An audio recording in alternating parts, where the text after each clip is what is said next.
As EDM producers listening to underscores, I feel like we should all be ashamed. At least that's how I'm feeling. Because why don't we think of this first? Underscores has been gaining popularity, of course, for a while. I only caught on recently with this new album. She's blowing up. She is going on tour with Charlie XCX soon. There's one particular song, Peace, that I think has everyone's attention. It goes like this. Got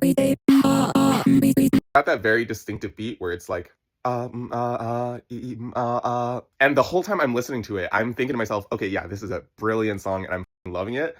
But I'm also thinking to myself, like, why didn't we think of this first? Because, like, as soon as I heard the beat, I was like, okay, I know exactly how she's doing this.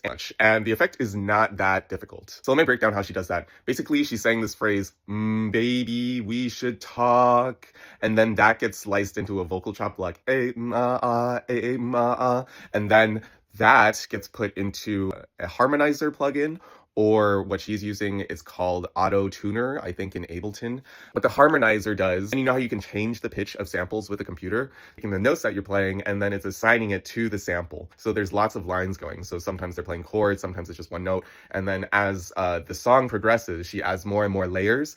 Like she obviously starts with the top line, and then she later on adds the bass when there's more, emphasis on the emotion of the song. So here's why this sounds so unique. The reason we do vocal chops the way we do, and the reason it sounds kind of EDM-y, and why it sounds distinctly EDM-y and not like a normal human, is because it doesn't have the same natural articulation as a human does it. A human, however fast our voices are always going to have a natural ramp up in volume, kind of like, huh. Like even that has like, kind of like a gradual curve in comparison to what you can create on the computer. If you chop the sample in the middle and you just start the sample in the middle of your ha, so already at the like peak volume point, then it's going to sound very unnatural because nobody can speak like that. Only a computer can create those like really, really jagged noise ramp ups, I guess. So, that's the artificial quality of the EDM vocal chop. That, and also the fact that it's often pitched up or the formants are shifted and whatnot. So you can tell that it's like,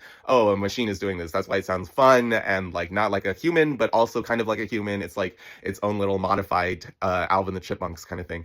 And this has obviously been happening since Skrillex in the late aughts. So we've been doing this for at least 2 decades now.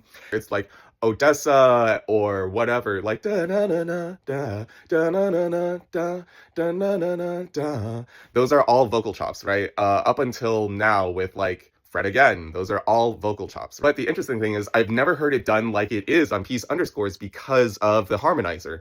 And that's so interesting. Because the harmonizer is, in effect, just giving it a few extra layers. They achieve the same effect, just stacking a few vocal chops on top of themselves to create a harmony. Creator that did this on Bad Lab, nonetheless. And then, when you hear it, harkens back to Emotion Heap with that song like, where are you?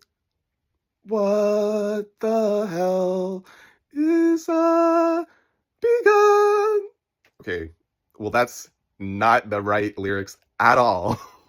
But anyways, yeah, very obvious callback to that song, which is such an interesting reference for an electronic dance pop track. Like, it's this crazy reference point that I think is actually the genius of the vocal chop, because it now has the rhythmic pattern and like oomph of an EDM vocal chop, but also that sort of ability to create a sad harmony and very interesting effects. And that's what makes this piece called Peace so interesting and special, I think. And that's why I was feeling guilty while listening to it, because I was like, literally, the 2 reference points have been here, Skrillex, Imogen Heap, for decades, but nobody has bothered to do it besides her, Underscores. And I feel really guilty because it's like, it was right there in front of me. I've used that plugin before. I've made vocal chops before, like, and put 2 and 2 together. That would have been it right there. You could have made the greatest track of 2026 or whatever.